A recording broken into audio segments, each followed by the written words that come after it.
Hi everyone. Right, it's Robin again. The Thoren's deck has been unpacked, and as you can see, I don't know if I mentioned in the first video that I was hoping, and I told him to um, remove the arm before transit, and as you can see, he hasn't done that. But there doesn't seem to be. I've had a good look at it, and there doesn't seem to be any damage to the arm that I can see at the moment.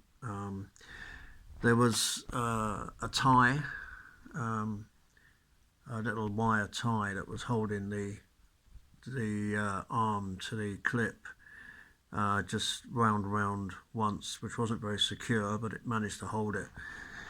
And the head shell hadn't the cartridge hadn't been removed, and it was being held on with this.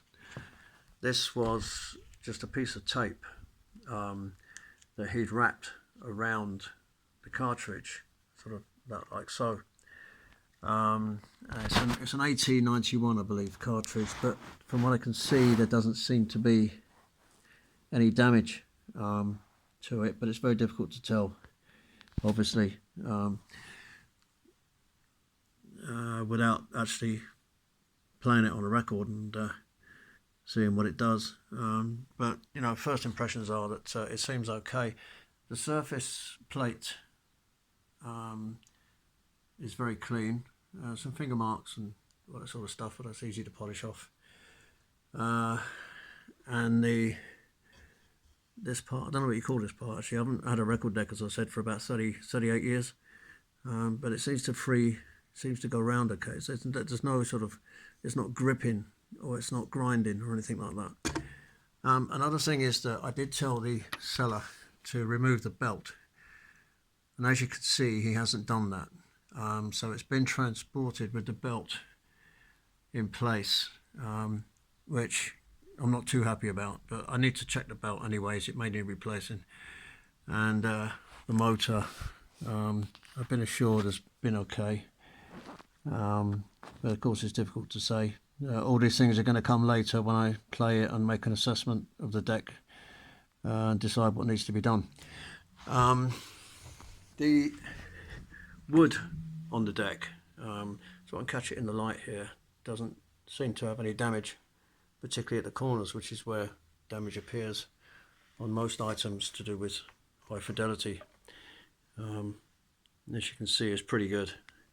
I paid £280 for this deck, which is about, I don't know, $330, $340, something like that.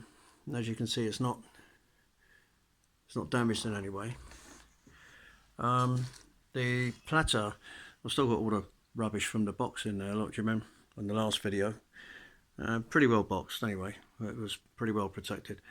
Okay, the platter doesn't seem to be damaged in any way. There's no pitting on the edge of the platter. It's not been polished, but there's no pitting on it. Apparently this deck hasn't been used for 3 years, which is why I said that the belt, having been on there stretched for 3 years, might not be what it should be. And of course I've been putting pressure on the spindle on the motor there, may affect the speed, but I don't know. But anyway, the platter seems okay. What is this, aluminium or aluminum, as you Americans call it? Aluminium is what it actually is, not aluminum. Sorry. Right, okay. So all in all, it seems to be okay. Now there is that. Now I don't know what that is. That seems to be a hole. It doesn't seem to have thread in it. I'm not sure what that's for, but I'm sure I'll find out at one point or another. There's another one here, and I presume these are the transit screws. This one and this one, which it's quite solid. It's not floating, so I presume they need to be undone. But all in all, pretty good. Thoren's TD166 BC Mark II, £280. Looking quite good. I'm now going to go ahead and assemble it and get it all working, and I'll come back to you after I've done that and show you what the result is. I also need to find a way of checking the speed, so I'll have to look into that. I know there's a machine that can do it and I don't have one, so we'll look into that at a later date.